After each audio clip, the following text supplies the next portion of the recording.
I haven't been able to see all of my family. My wife, fortunately, she is working alongside me. That's her just standing over there. So we were together when the quake struck the first time. We've been together every day since, and we were together again when this quake struck. And my parents, I didn't know where they were. It took us 12 hours to find them. They're safe. Their house is wrecked. They're with my sister outside of the immediate earthquake zone.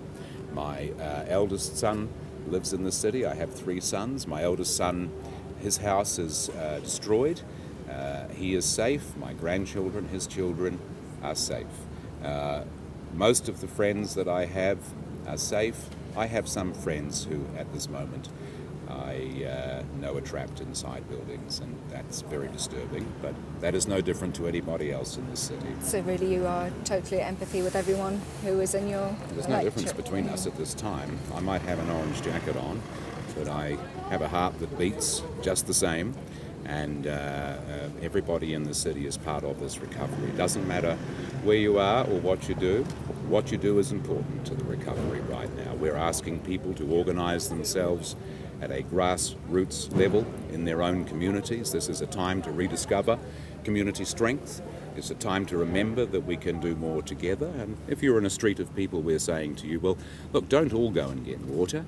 Maybe find one person who you can organise to go and get water from the nearest local source. Maybe the others can help you build a makeshift latrine toilet block in somebody's backyard. Most people would prefer it to be in the neighbour's backyard, but you can do these things together. Find the lonely, vulnerable people in your community. Find the elderly. Find the people with disabilities.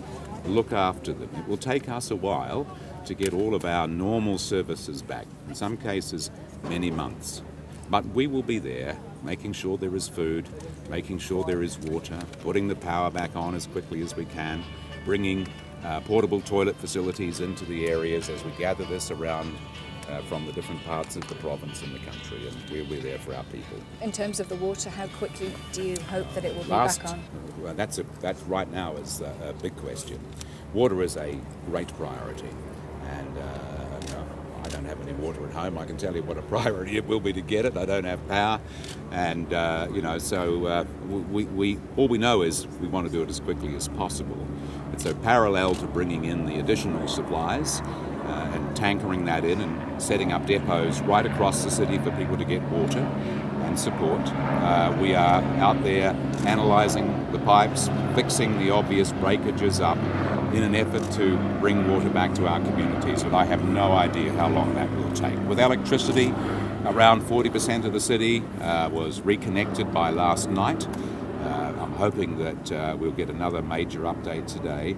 But again, the authority responsible for the supply of electricity networks is warning us that some areas it will take weeks and perhaps months to get those systems back. Well, I'm determined that we have the Rugby World Cup here. I will fight to keep the Rugby World Cup here, and the reason that I will do that is that our stadium appears to be fine, and we will need it. I mean, we need it. What we have to understand is it's not just the physical property which is damaged, it's the psychological damage which is huge. We need events now that can bring us back together, and I would implore those who are involved at the highest level in these things not to rush into any decision.